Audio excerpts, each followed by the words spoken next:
alternates. We have Vanessa Diaz, who's a senior, and Sophia Pagan, who's a junior. And we're excited to have you. Thank you. Good evening, and Candy, would you lead us in the pledge? I pledge allegiance to the flag of the United States of America and to the republic for which it stands, one nation, under God, indivisible, with liberty and justice for all.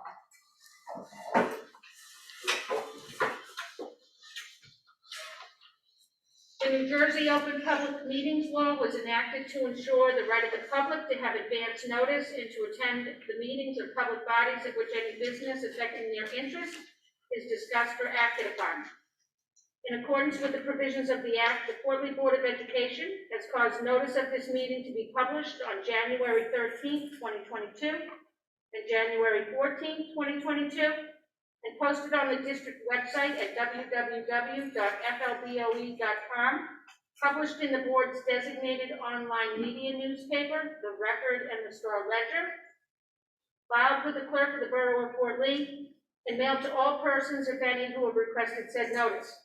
Please be advised that this meeting is being taped and may be broadcasted on local TV and the district's website at a future date. The Open Public Meeting Act allows for remote participation at board meetings and defines the word meeting as any gathering, the corporal or by means of communication equipment, which is attended by or open to all of the members of a public body, held with the intent on the part of the members of the body present to discuss or act as a unit upon the specific public business of that body. May we please have roll call? Ms. Joe. Here. Ms. Curry. Here. Ms. Kim. Here. Ms. Morrell. Ms. Richter. Here. Ms. Ramba. Here. Mr. Rubino. Here. Ms. Dassin. Here. Thank you. Ms. Colback. Here. You have quorum. The board will be convening to executive session to discuss legal, personnel, and other confidential matters. The board will reconvene into public session at approximately 7:30 p.m. tonight. May I have a motion to go into executive session? Motion Rubino, second Ramba. All in favor? Aye. Any opposed? Any abstentions? So now we are in our executive session. Someone, Candy, will you lead us in the pledge? Sure. I pledge allegiance to the flag of the United States of America and to the republic for which it stands, one nation, under God, indivisible, with liberty and justice for all. The New Jersey Open Public Meetings Law was enacted to ensure the right of the public to have advance notice and to attend the meetings of public bodies at which any business affecting their interests is discussed or acted upon. In accordance with the provisions of the Act, the Portland Board of Education has caused notice of this meeting to be published on January 13th and January 14th, 2022, and posted on the district's website at www.flboe.com, published in the board's designated online media newspapers, The Record, filed with the clerk of the Borough of Fort Lee, and mailed to all persons, if any, who have requested said notice. Please be advised that this meeting is being taped and may be broadcasted on local TV and the district's website at a future date. The Open Public Meeting Act allows for remote participation at board meetings and defines the word meeting as any gathering, whether corporal or by means of communication equipment, which is attended by or open to all of the members of a public body, held with the intent on the part of the members of the body present to discuss or act as a unit upon the specific public business of that body. May we please have roll call? Yes, Ms. Joe. Here. Ms. Curry. Here. Kim. Here. Ms. Morrell. Ms. Richter. Here. Ms. Ramba. Here. Mr. Rubino. Here. Ms. Dassin. Here. Ms. Colback. Here. You have quorum. The board convened in executive session tonight at 6:30 p.m. to discuss legal, personnel, and other confidential matters. Mr. Kravitz, will you begin? Well, first, I want to introduce to everyone our high school representatives who are here with us tonight. And we have with us, and raise your hand when after, we have Vanessa Diaz, who's a senior at Fort Lee High School, And we have Sophia Pagan, who is a junior, and will be reporting on all the exciting things going on at the high school and weigh in when we have issues that, affect the student body. Mr. Kravitz, would you please deliver your superintendent's report? Good evening, and thank you all for coming, and thank you for those of you who are on Zoom this evening.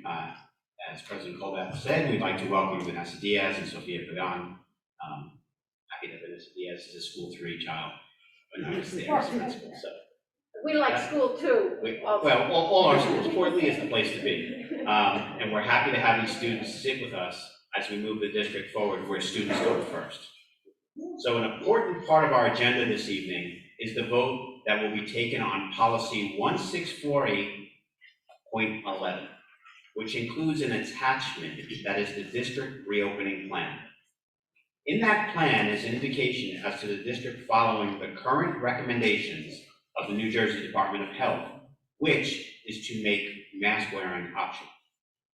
Please note that this plan doesn't indicate that if certain conditions reappear, guidance regarding closures, mandatory masking, and other mitigation strategies may be enforced as directed by the New Jersey Department of Education or the New Jersey Department of Health.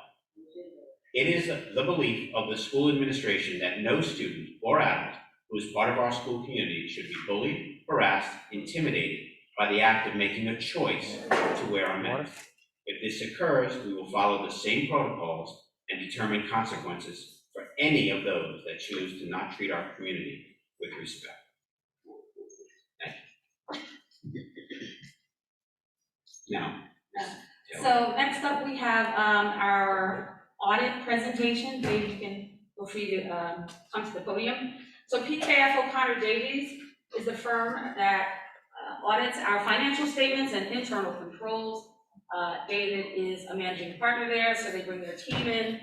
It's usually a team of 3 or 4. He will share that we received an unqualified or unmodified opinion, which is the highest attestation. He'll also share the 2 recommendations that we have. And then finally, the district ended the year with a pretty healthy fund balance, undesignated fund balance, of around $3.5 million, which is the state maximum of 4%, which was new this year, this past year as of June 3rd, 2021. And we added to our capital, to our reserves.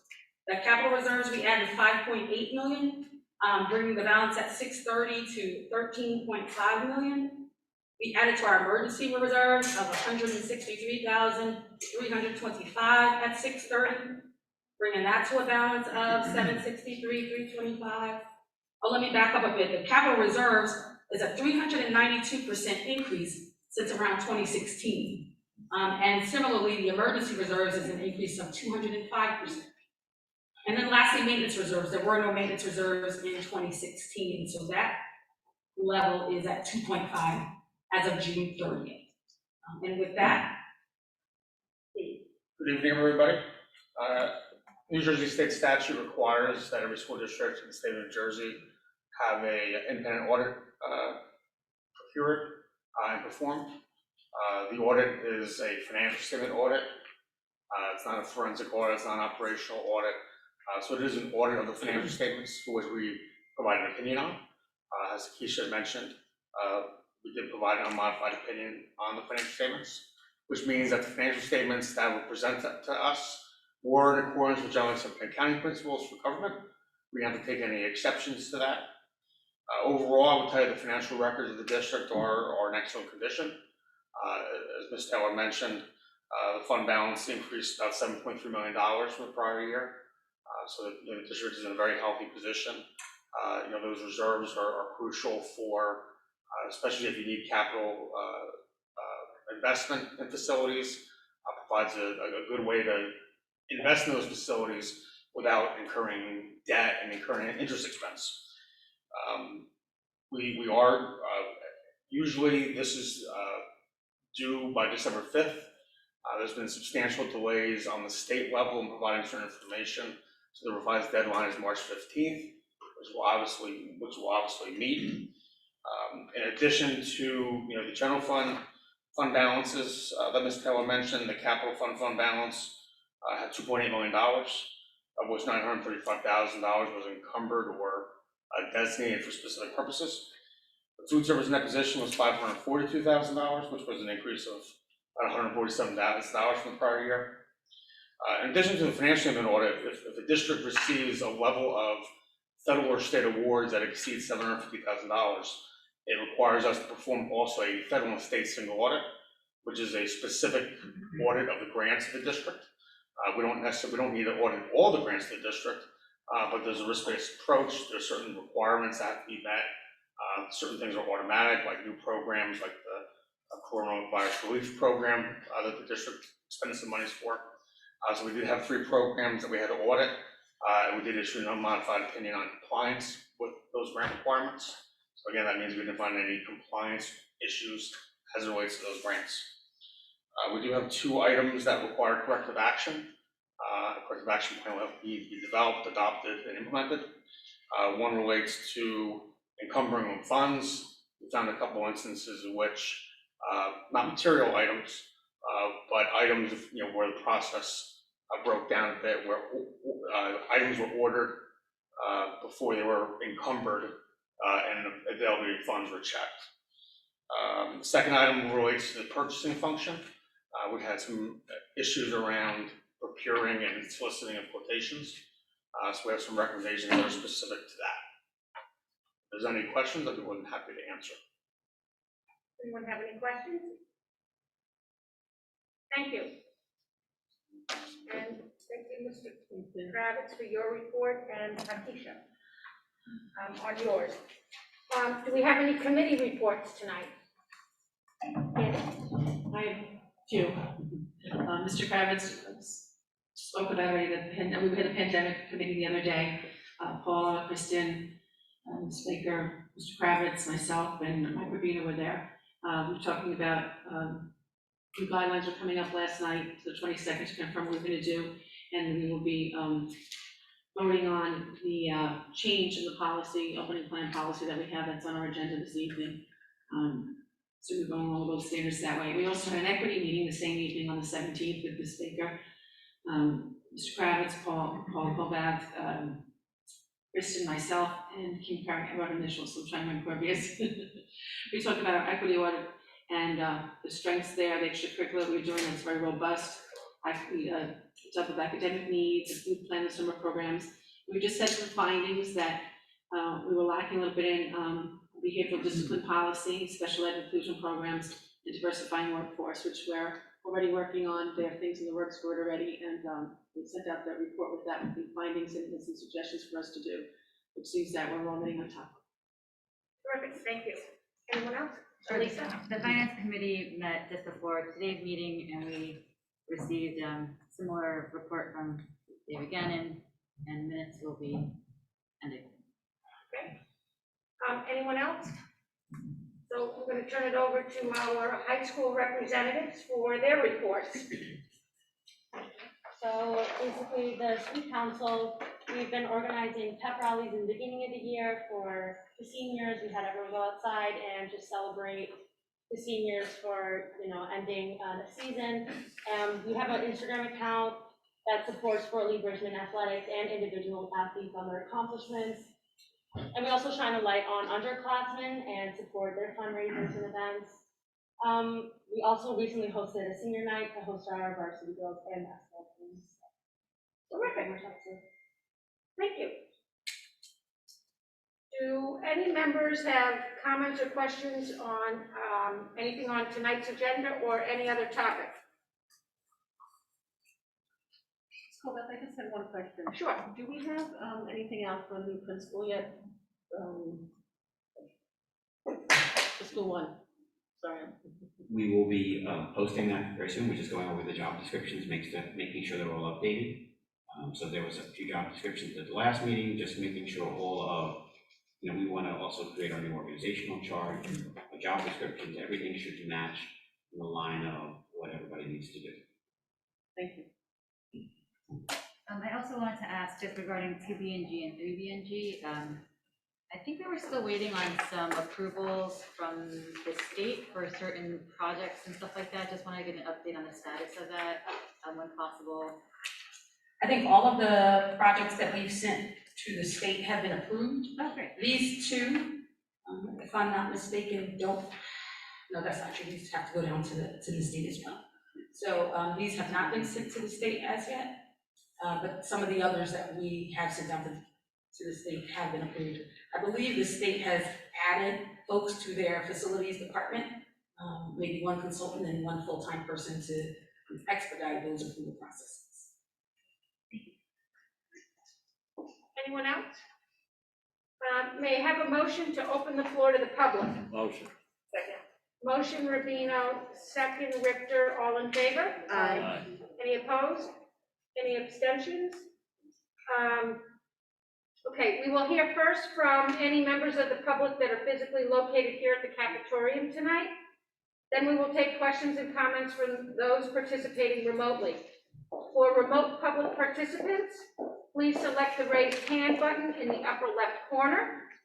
Our board secretary, Hakisha Taylor, will recognize each community member in the order of the raised hands by lowering the hand and unmuting the microphone if muted.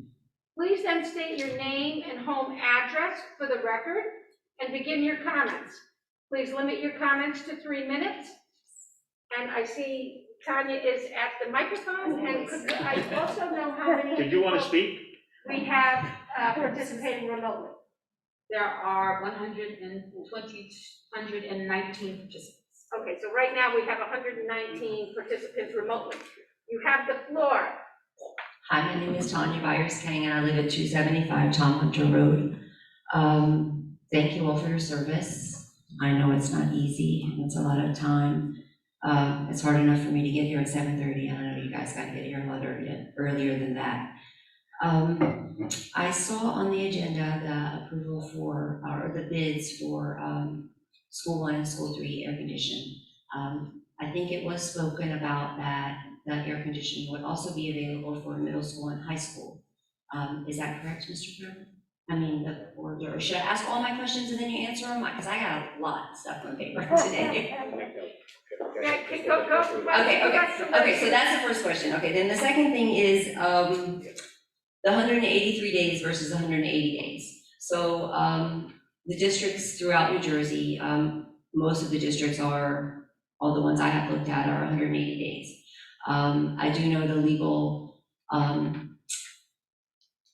happenings behind the 183 days, how Fort Lee was given that many years ago, something that happened.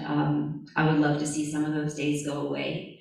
I feel that it is unfair to the children and the teachers. I don't know if the negotiations committee will take that into consideration. That is something that is on people's radar.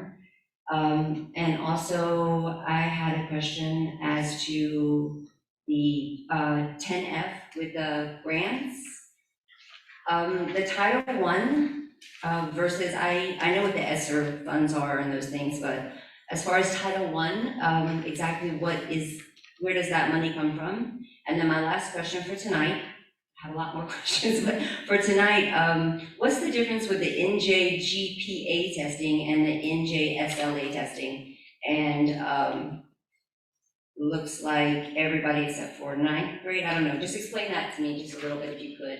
Thank you. So Ms. Taylor is going to answer the air conditioning question. The state law is 180 days for school, and every school district in the state has contracts, and that's how it works. So as far as that, as far as the Title I grant, I think Ms. Baker will take that one, but I'll answer the question about the testing. As you know, every school in the state has to have mandatory testing. It used to be the NJS, then there was a gap up for 8th grade, then it became the FAR, then NJSLA, and now this is the new naming of that state test. So they are just continually changing the name and adjusting the assessment that we're using. And some students are taking 2 different types of tests. So they'll take language arts and math, Exactly. and Okay. then in some grade levels, Yes. they will take the science. Now I get it. Thank you for the clarification. Okay, so the Title I is federal funding that we receive based on the number of students that are in our school district that pretty much receive free and reduced lunch. Okay, our Title I program in our district is targeted assistance, so we're required to use those funds towards a particular population of students. Okay, thank you so much. Thanks for answering all my questions. Wait, one more. Oh, Oh, I forgot, I got off the hook. the air conditioning, Keisha. So specifically, what was your question? Whether there's going to So, be air conditioning at the middle and high. and the middle and high school? Yes.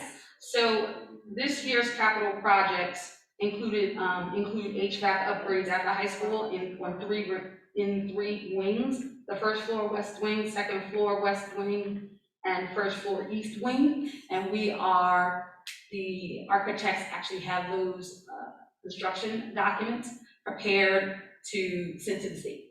Okay. We have not gone out to bid for those yet, but those are next up. The middle school is not on for this year, for 21 and 22, but we are in the process of reviewing potential projects for the 22-23 school year, and that is one that we are talking about, the middle school. Okay, thank you so much. In the high school, I know you have it planned out, but doesn't heat rise when it makes sense to air condition the higher floors first? I did not share those in any particular order. Okay. And Tanya, just so you know, Holly's not here. Okay. The negotiation. I know, has her and met. Julian, I know who's on all the committees, I printed them out and they're big in my office. Okay. In any event, we've had a number of meetings. Yes. We've had at least one with the association. Yes. We've had a couple just with council and putting together kind of like what I would call our wish list. And obviously the days is something, we had in years past negotiated for more instructional time. That's like one thing that the board achieved. So that was why it got up to 183. There are certainly things on our list, and so we're actively in that process. Yeah, from my understanding, that was awarded under in a lawsuit, those 3 days. So actually, through negotiations over the years, additional time, could be 6 minutes here and 10 minutes that year. And what ultimately happened was there was a dispute between the association a few years ago and the administration, and that arbitrator there confirmed that we were entitled to the additional days. But we had negotiated those over the years. And we're back at the bargaining table, and we'll have to see, where everything leads. So maybe we could trade them for something good. Thank you. Thank you. Would anyone else who's present like to speak? If not, we're going to go to our participants at home. Stephanie.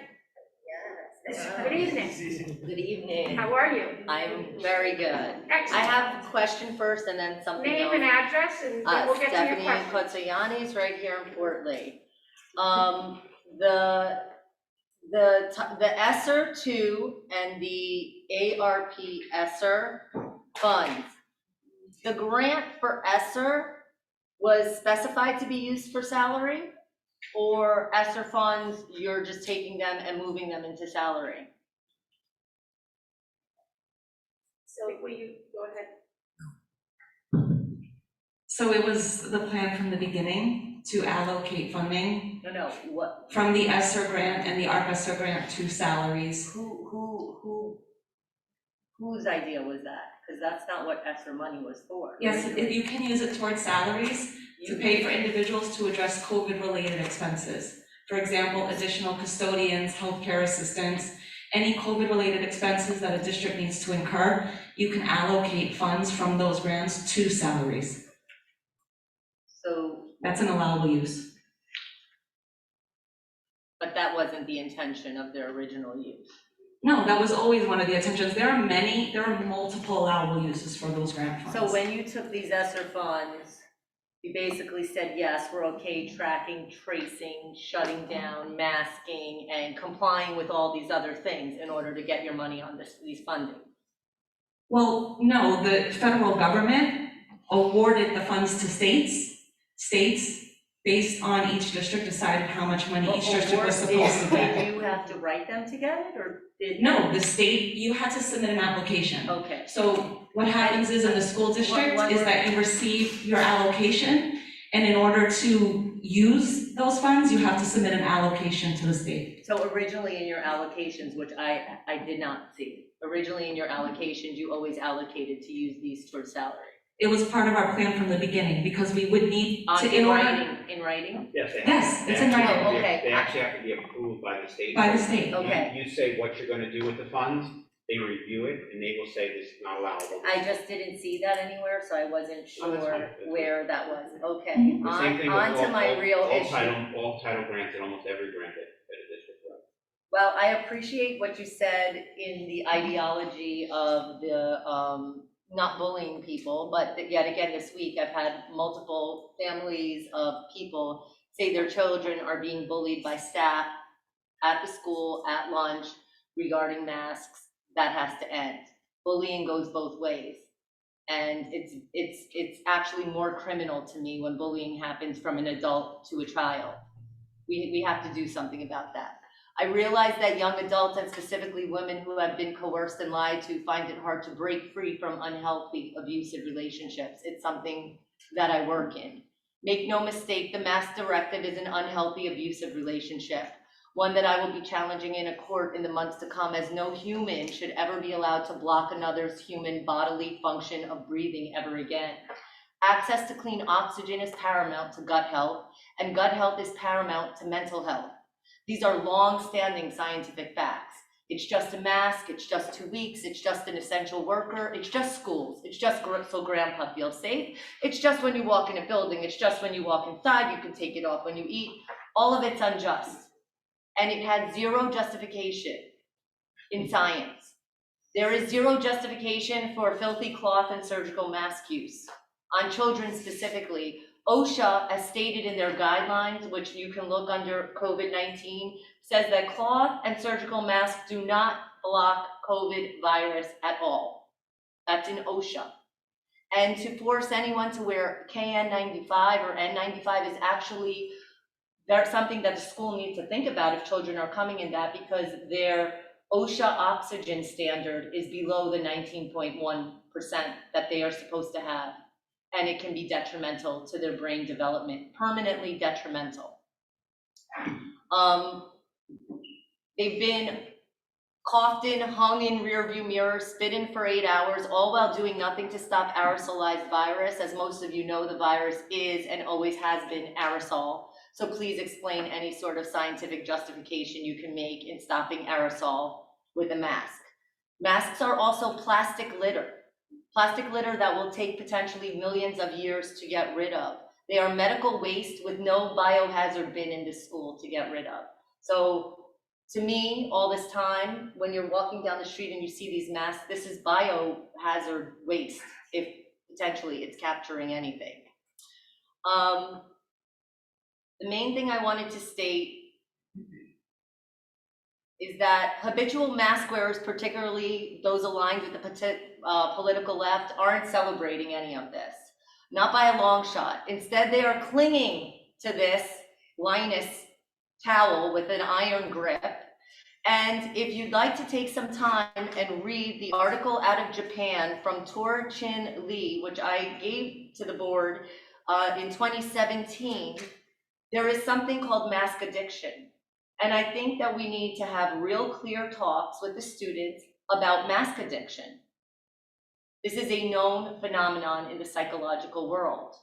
And there are doctors all over Asia, particularly, trying to work on removing the addiction of masks because it is harming the people. We have taught the children to fear oxygen and virus, oxygen that is used to heal the body. They have been taught to fear their fellow humans and view them as dirty, unclean carriers of virus. All of this we need to really address. I want to close with this because the first part of my talk was on the Escher. But a doctor that I truly respect, a medical giant, he wrote this: "The science is settled.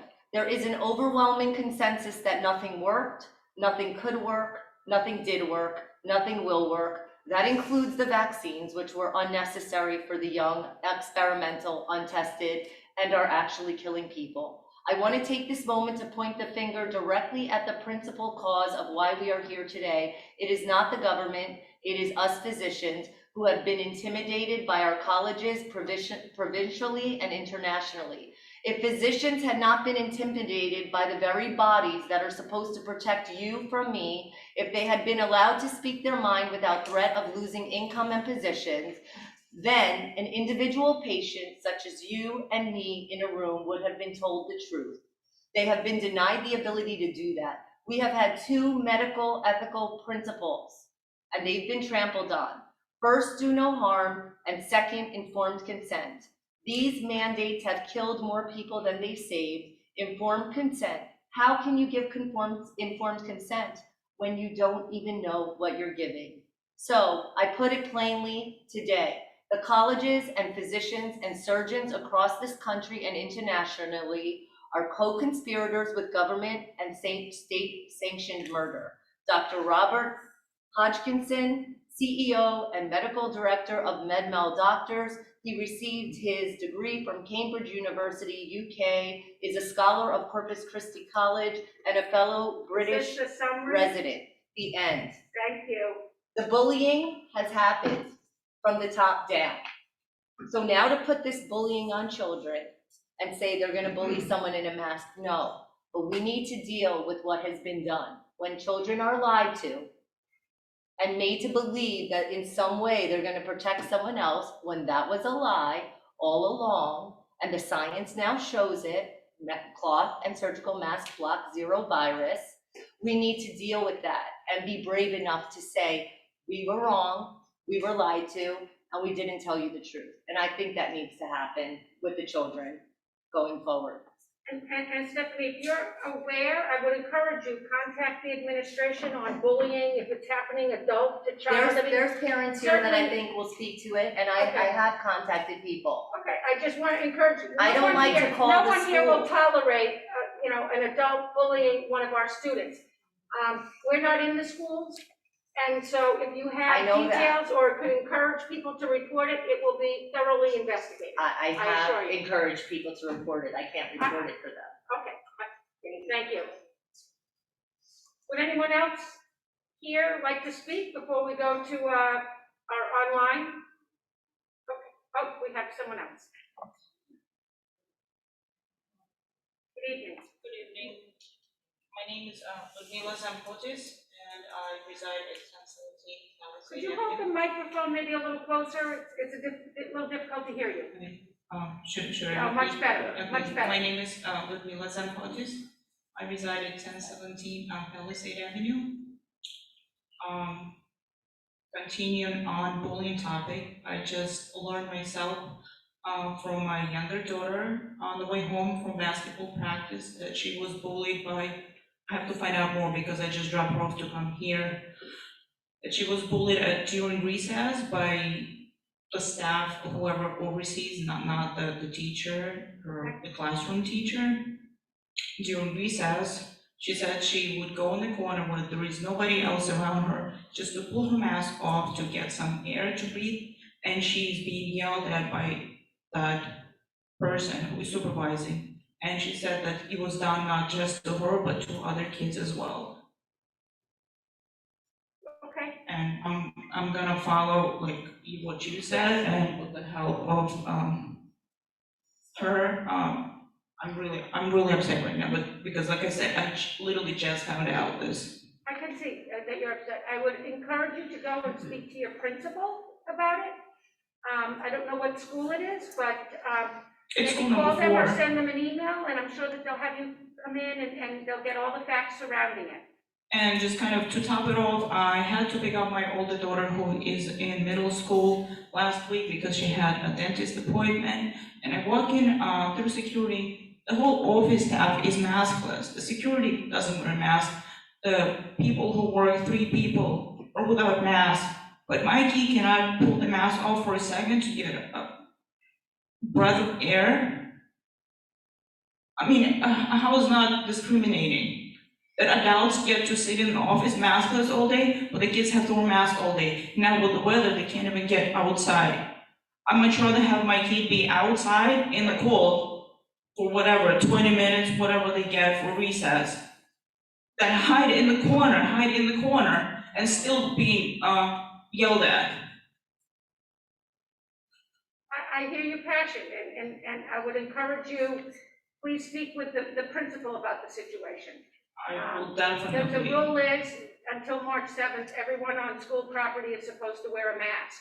So please go, and you know, I can't really say much more about that, because we have a chain of command, and if you speak to the principal, I believe it will be addressed.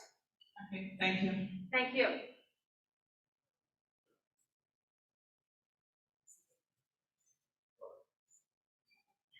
Good evening, sir. Hi there. How are you? I'm good. Excellent. My name is Christos Kotsianis. I live at 281 Tom Hunter Road in Fort Lee. And I just want to say that I understand you guys are voting on the removal of the mask mandate in the school for the children tonight. I fully support it. I implore that you guys really think carefully and make an informed decision and do what's right for the children. Not for yourselves, not for the teachers, not for us parents. Do what's right for the children. I fully support what the other parents that say here today, and I'd like to say that it's very important. It's a little late for it. I had to pull both of my children out of school, out of Fort Lee School, and put them in a different education because of the masks and because of the mandates and because of just this ridiculousness of it. So again, I fully support it, and I say just think about the children and make the decision what's best for our children. Thanks. Thank you. Anyone else? Okay, do we have any raised hands? Yes, there are 5 members of the remote community with raised hands. If you have questions out in Zoom land, please do raise your hand now. Kathleen Pastina, I'm promoting you to panelists. Please feel free to share your video and your comment. Please state your name and address for the record. You have 3 minutes. Kathleen?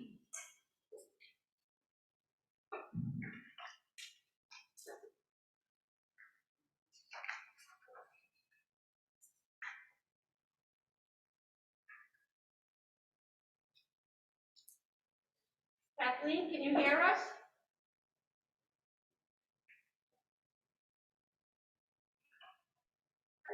She still seems to be muted. Okay, can you hear me now? Yes, we can. Go ahead. All right, so my question is the vote going to be optional for masks or completely off for both students and staff?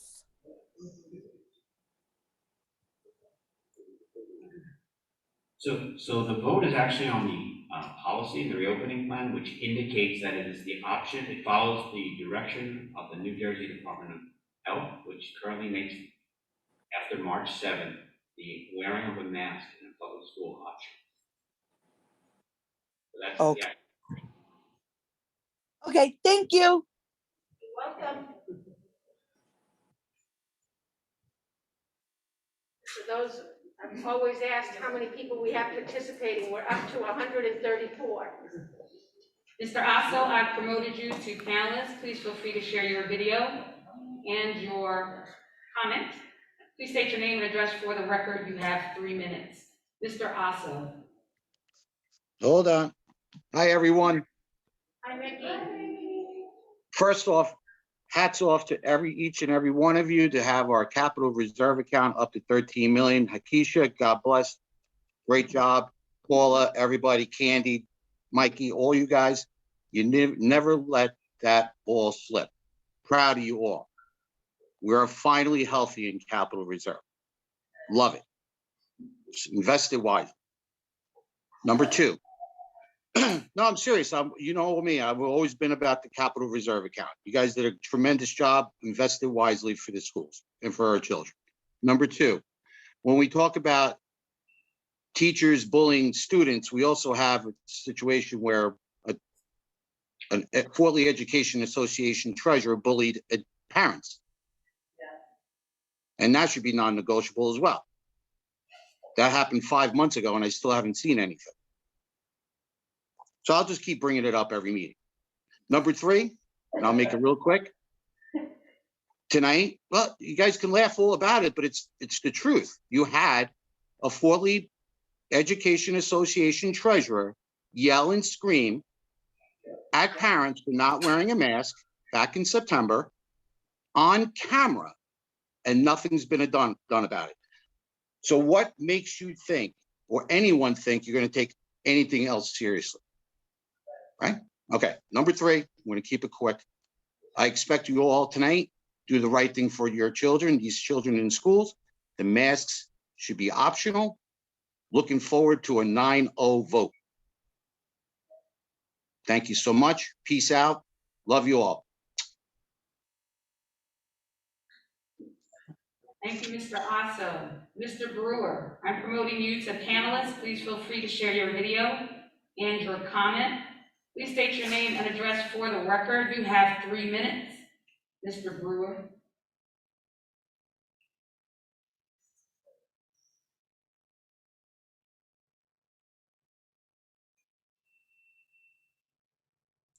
There you go. You can hear me, huh?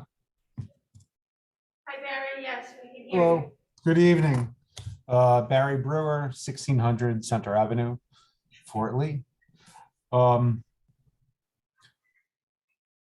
Thank you all for an extraordinary job. I also want to thank the teachers over at School One and the staff there who have been courageous and extraordinary educators. I'm honored to have my children under their care and instruction. They're doing an outstanding job. My children come home energized and enthusiastic. Ever since, for 3 years now, one of them has maintained that she aspires to be a teacher, and that started in kindergarten, and seems to be sticking with it. So I think regardless of whatever her ultimate decision is in life, I think it's a testament to how she actually is feeling at school and her relationship with her teachers. So I have incredible appreciation for the folks that are there and doing a great job. I want to switch over to, I think that the first person who spoke on Zoom this evening, Ms. Kathleen, she asked a question about what the actual vote is. And I think I thought that this really cut right to the heart of the matter, and I just want to get clarity on it. You're voting on essentially the adoption of the New Jersey state guidance. I didn't quite understand exactly what the vote is, because my understanding is when you adopt this guidance, then along with it simply comes the March 7th. It's going to be optional for the kids to wear a mask or not wear a mask, and you're not voting on individual items. It's actually an umbrella thing that you're voting on. Is that sort of accurate? So actually, that is where we are voting, or the board will be voting on the policy that is part of the plan, as an attachment of the plan that indicates that the Board of Education in Fort Lee will adhere to the rules of the New Jersey Department of Health. And currently, those rules suggest that on March 8th, it's actually March 7th. So the 7th is the last day for schools to be mandated to have masks. It becomes optional for families. So that's what the board would be voting on. It also has, though, in that same reopening plan, that if certain levels were to be higher, the Department of Health would make guidance, would determine the guidance for the district to follow. So that's what the board is voting on. That follow the guidance, and the current guidance suggests that on March 7th, masks should be optional in schools. Yeah, I know the timer just went off, just for my clarity. So you're voting on the overall guidance from the Department of Health of New Jersey. And as part of that guidance, as like a bullet point or whatever, or item number, or whatever it is masks will be optional, along with whatever the rest of the guidance is. And so your vote is for the entirety of the thing. So we're not sitting here talking about whether the kids are going to have masks or not, how to choose or not. We're simply talking about whether you are adopting the guidance of the New Jersey Board of Health. And I'm just curious, generally speaking, you accept the guidance of the New Jersey's health department, right? That's correct. Oh, okay, that's great. Thank you very much for everything that you do. I really am, I'm privileged to be in Fort Lee. Thank you all. Thank you. Bridge Plaza Co-op. Please share your video. Feel free to share your video and your comment. Please state your name and address for the record. You have 3 minutes. I don't want to call you Bridge Plaza Co-op.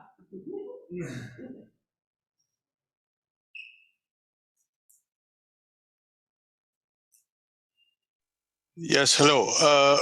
My name is Ziad Hamada. I live at 2185 Lemon Avenue, Fort Lee, and I have 2 questions. They're not related to the vote of tonight, if that is okay with you. One of them is about my daughter. She's going to be in the 5th grade next year. And my question is, I heard that there is no after school program in the intermediate school. So on the 5th and 6th grade, there is no after school program. And that is a big problem for us as parents that work. And my second question is, even though the 1st, 2nd, 3rd, and 4th grade, the 1st, 2nd, 3rd, and 4th school number 4, they all has very good grades and rates in many websites that rate schools.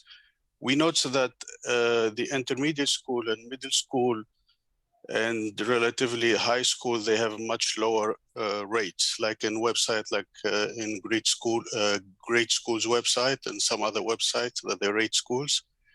We notice that intermediate and middle school, they have low rates, and we'd like to understand why is that, and if there is any plan for addressing that problem.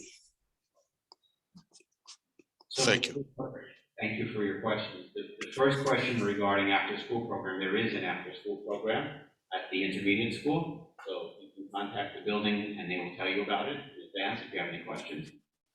As far as intermediate school and middle school and high school, as I've spoken, we have a lot of work to do, but there's a lot of great things happening in these schools. The intermediate school is a brand new school that we're sitting in right now.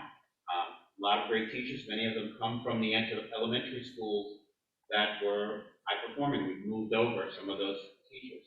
So sometimes when we look at middle school in general across the state, there is a dip with some of the scores because children specifically in that age bracket start to change a little bit. But we're working on every day in every school that in the district where we're looking to be better and better. So if you have any questions specifically academically, I recommend contacting the building principal, and if they can help you, I'd be more than happy to sit with you and discuss, what our plans are for the future, and come to visit board meetings. We'll talk about it more and more as we get closer to the end of the year and move to next year, that we want to increase the rigor and make it more fun, but also a lot of learning is our expectation, including some summer programs that we're looking to create for the intermediate school students that will really help boost their education. Okay, all right, thank you. Thank you. Mike, I'm promoting you to panelist. Please feel free to share your video and your comment. Please state your name and address for the record. You have 3 minutes.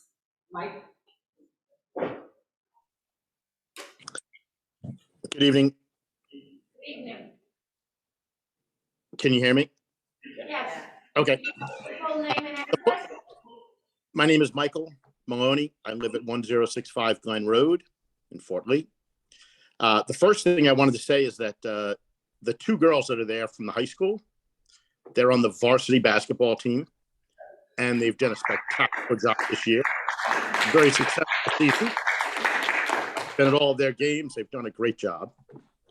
The next thing in regards to the masks, we now know masks don't work. They never should have been put on these children to begin with. I really hope and expect that there's going to be a 9-0 vote to adopt this and end the masks. It should be ended immediately. I know you have to wait till March 7th because of the governor, but the mask policy was horrendous. It should have never happened. These children need to breathe. It affects their speech development. There's so many things wrong with it that they should have never been wearing masks. The next thing I have is a question. Is the horrendous travel policy still in effect, where you can travel to Niagara Falls or Rochester, New York, but you can't go to Greenwich, Connecticut without having some sort of quarantine repercussions?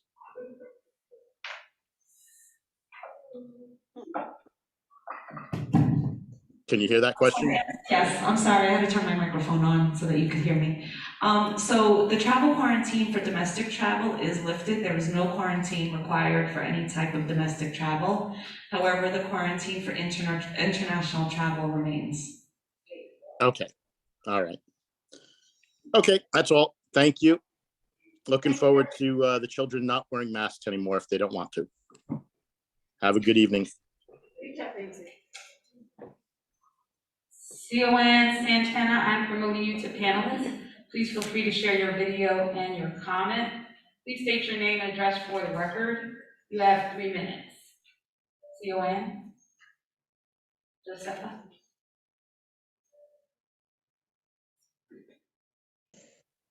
Hi, do you hear me? Yes, go ahead. Hi, how are you? Hope everyone's doing well. I have Josefa Sion Santana, 2465 Camner Street, Fort Lee, New Jersey. I have a simple question. It's not mass related. It's any of the money that was received from COVID release funds. Is any of that money going to any, like, partnering up with the rec center to do a really good summer camp program for these kids? Because I think it would be great idea to do that, being that they've been so long without, now we're back into sports and doing all that, but just have that kind of money be actually to partner with the rec center to do something and do a more enriched summer day camp program.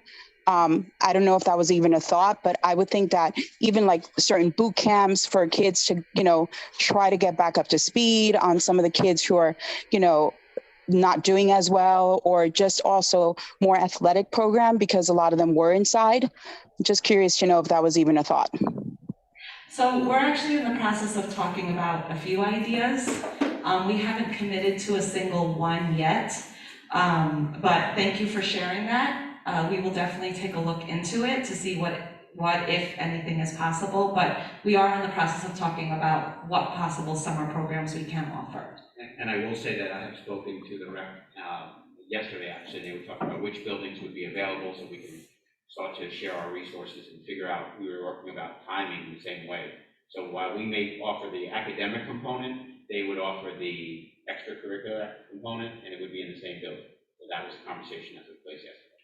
And one more to add to that, would you consider having panelists or having a committee of parents? Because there are really a lot of really good parents in the community who are very active in sports and coaching and doing stuff that I think can really bring something to the table to make a really good, kind of program to add to that.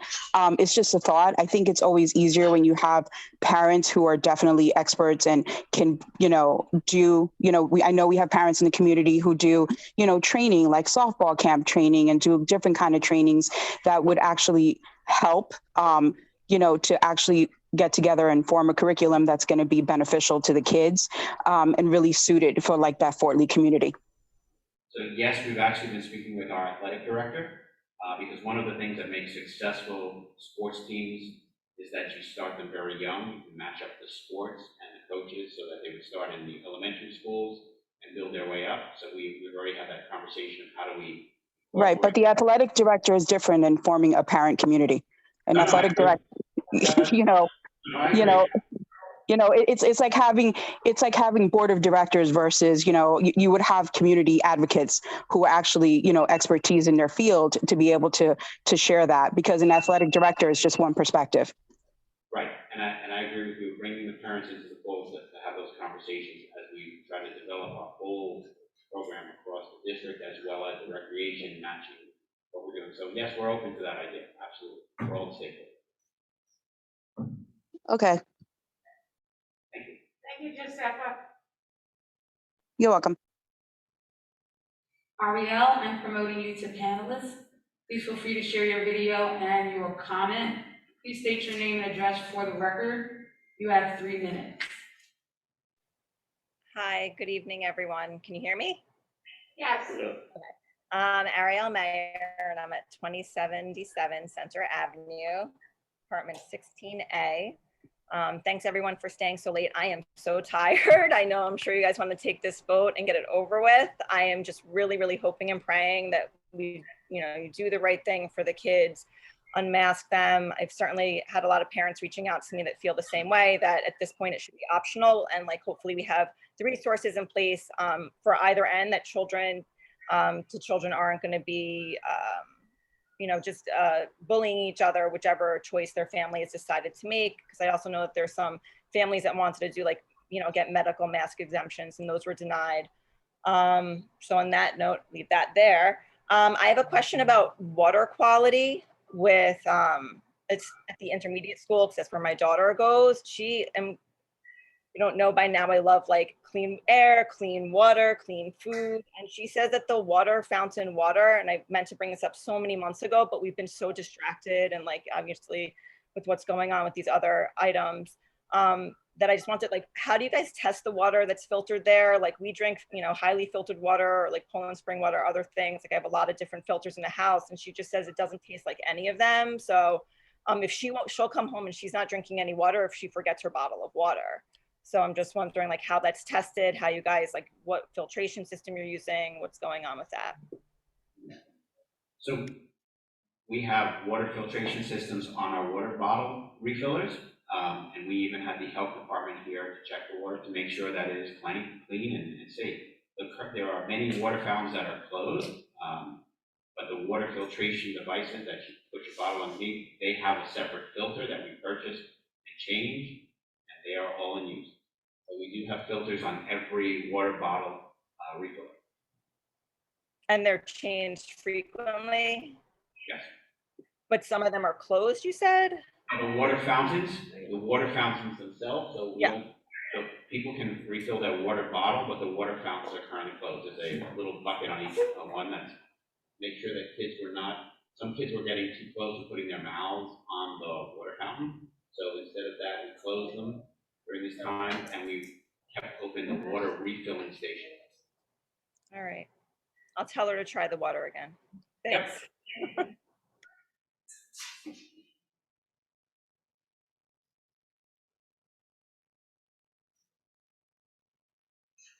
Anthony Papavasilio, I'm promoting you to panelists. Please feel free to share your video and your comments.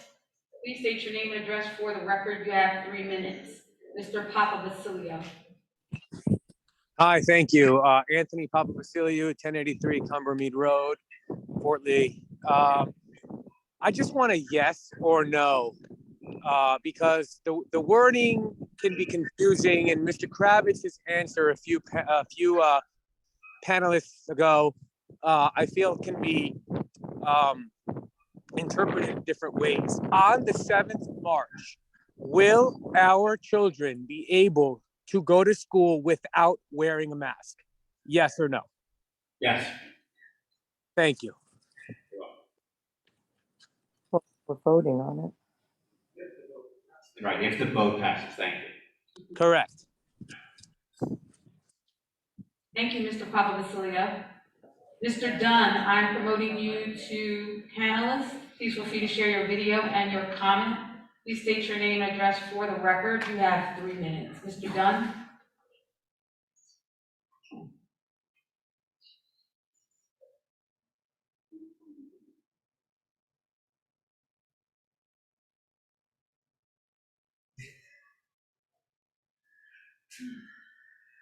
Hello?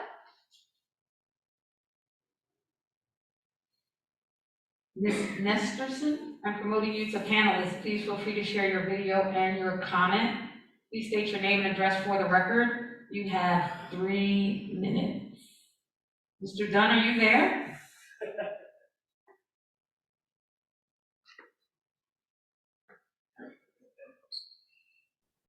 Okay. Hello? Yes? Hello, can you state your name? She's muted again.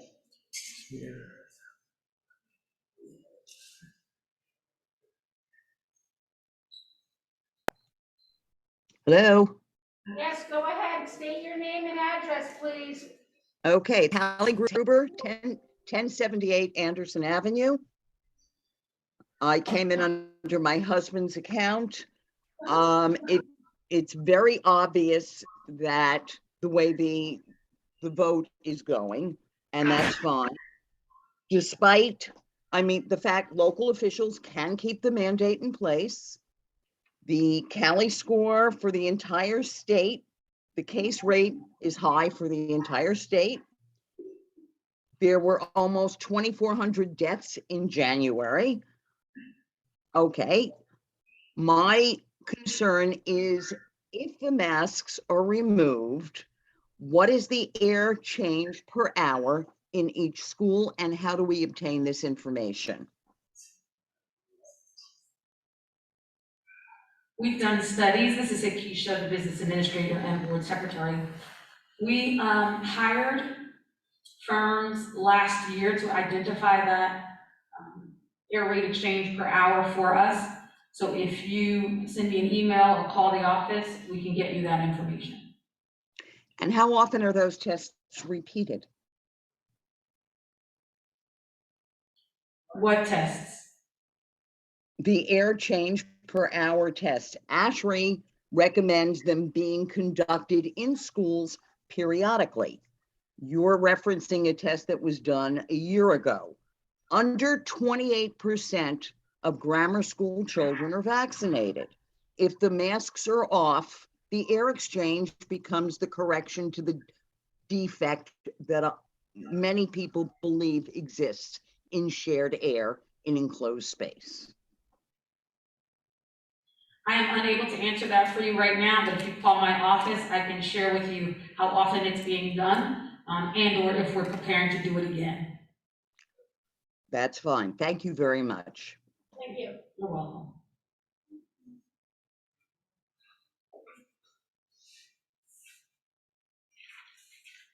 Ms. Nesterson, we're promoting you to panelist. Please feel free to share your video and your comment. Please state your name and address for the record.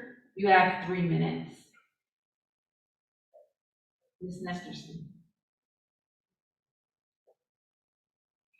Hello? Yes, hello. Could you state your name? Sorry, I had some technical difficulty earlier. My name is Frances Nesterson, and I reside in Inwood Terrace in Fort Lee. My question is directed at both the intermediate and the middle school, principals or whoever's in charge of monitoring and facilitating the drop-off process in the morning. This has been an ongoing problem. I've spoken to a couple officers at drop-off and a couple teachers, Mr. Daniello, in fact, Mr. Dominguez, and there just doesn't seem to be a good functioning drop-off system. And a couple of the police officers have even said, I've called the police department, and they said that they have like 8 police officers there in the morning. But one intersection in particular is very troublesome. It's the intersection of Stillwell and 15th Street. Occasionally there's a police officer, sometimes there's not. I'm just looking for some more consistency in the morning drop-off to help the crossing guards, because it is literally a disaster zone over there.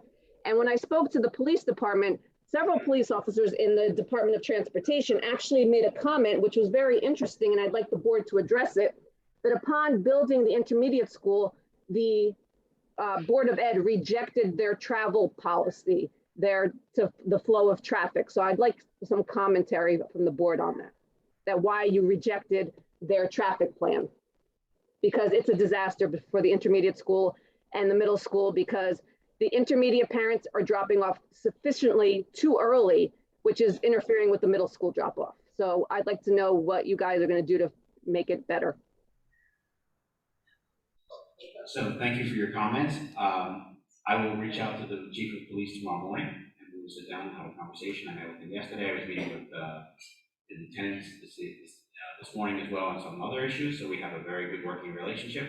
I know Councilman Suh is in the audience today as the representative from the county council, and I'm sure he will assist in facilitating conversations, as will security chair, Mr. Rubino, and we'll look into it right away and try to figure out. Can you care to comment on why the Board of Ed rejected the traffic policy that they wanted to implement when they're building the intermediate school? I am not aware of that. been here 146 days, so I'm familiar with that. I will look into it, but I don't have an answer for that, and I apologize for that. All right, I would like an answer by the next Board of Ed meeting, please. We'll look into it and see if we can get an answer for you. Thank you. Thank you.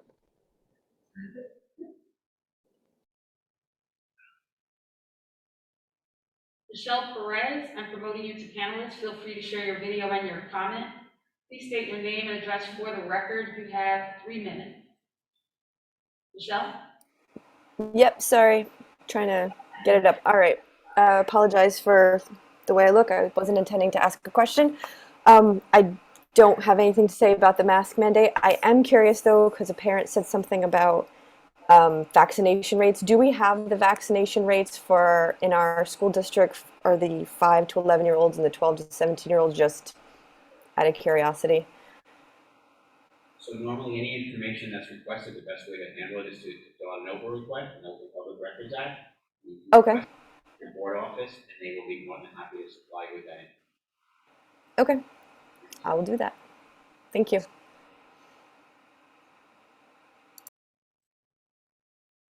Kathleen Pastina is back at the mic, the proverbial mic. What is the board's pleasure? I believe she has spoken. She's on Zoom.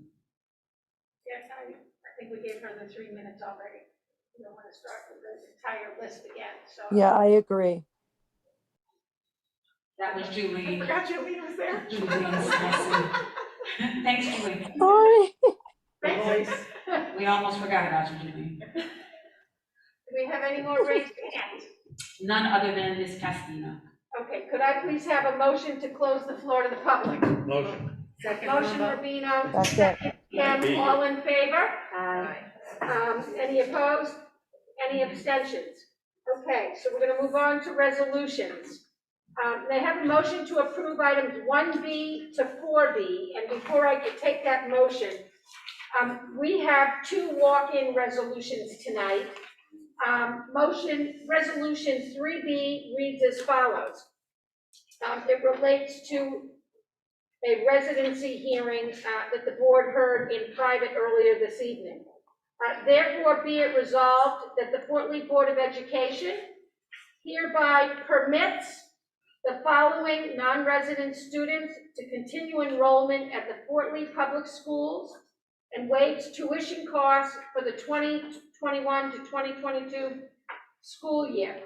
And this resolution relates to student numbers 2610072, an 8th grader at the middle school, student number 230501004, a student in grade 11 at the high school, and student number 22050105, a senior at the high school in grade 12. This resolution supersedes resolution number 31287, dated January 18th, 2022. And resolution 4B relates to an HIB appeal that the board heard earlier this evening, and that resolution reads as follows. Therefore, be it resolved that the Fort Lee Board of Education hereby affirms HIB investigation number 2253-3N3-11222-021, and in parentheses, custom ID school 3-1 findings for the following students. And there are 2 student ID numbers. The first is 320-80244 and 300-80278. So with that, may I have a motion to approve items 1B to 4B? Motion, Ramba. Second. Motion, Ramba, second, Rubino. Roll call, please. Mr. Rubino. Yes. Ms. Ramba. Ms. Cho. Yes. Ms. Curry. Yes. Ms. Bassett. I'm sorry, are these the walk-ons, Paula? It's very hard to hear. Yes, the Okay. 3B relates to the 3 students on the residency hearing. That we're that yes means we're allowing. resolution permits them to continue for the full year, waiving all tuition costs. Okay, I say yes for all. Thank you. Ms. Richter? Yes. Ms. Ramba? Yes. Ms. Kim? Yes. Ms. Colback? Yes. Motion passes. May I have a motion to approve items 1B and G through 3B and G? Motion. Second Ramba. Motion Cho, second Ramba. Roll call, please. Ms. Curry? Yes. Ms. Ramba? Yes. Ms. Cho? Yes. Ms. Richter? Yes. Mr. Rubino? Yes. Ms. Kim? Yes. Ms. Stasu? Yes. Ms. Colback? Yes. Motion carries. May I have a motion to approve item 1CUR? Motion. Second Ramba. Motion Richter, second Ramba. Roll call, please. Ms. Stasu? Yes, I have to pull it up, but yes. Ms. Kim? Sorry. Yes. Ms. Ramba? Yes. Mr. Rubino? Yes. Ms. Richter? Yes. Ms. Cho? Yes. Ms. Curry? Yes. Ms. Colback? Yes. Motion carries. The anticipation is building for that one POL resolution. May I have a motion to approve items 1F through 10F? Motion Cho. Second Richter. Motion Cho, second Richter. Roll call, please. Ms. Richter? Yes. Ms. Curry? Yes. Mr. Rubino? Yes. Ms. Kim? Yes. Ms. Ramba?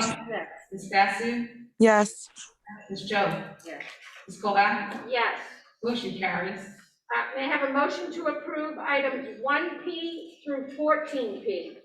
Motion Ramba. Second. Motion Ramba, second Rubino. Roll call, please. Ms. Cho? Yes. Ms. Curry? Yes. Ms. Kim? Yes. Mr. Rubino? Yes. Ms. Richter? Yes. Ms. Stasu? Yes. Ms. Ramba? Yes. Ms. Colback? Yes. Motion carries. I have roll call, could I have a drum roll, please? May I have a motion to approve item 1 POL? Motion Ramba. They're all fighting. A motion Ramba, second Rubino. Roll call, please. Ms. Cho? Yes. Ms. Mr. Rubino? Yes. Ms. Ramba? Yes. Ms. Kim? Yes. Ms. Stasu? Yes. Ms. Richter? Yes. Ms. Curry? Yes. Ms. Colback? Absolutely yes. Motion carries. Moving on. Is there any old business? Is there any new business? May I have a motion to adjourn? Motion. Motion Stasu, second Rubino, all in favor? Aye. Any opposed? Any abstentions? Everyone, have a terrific night. And thank you. Looking forward to our next meeting.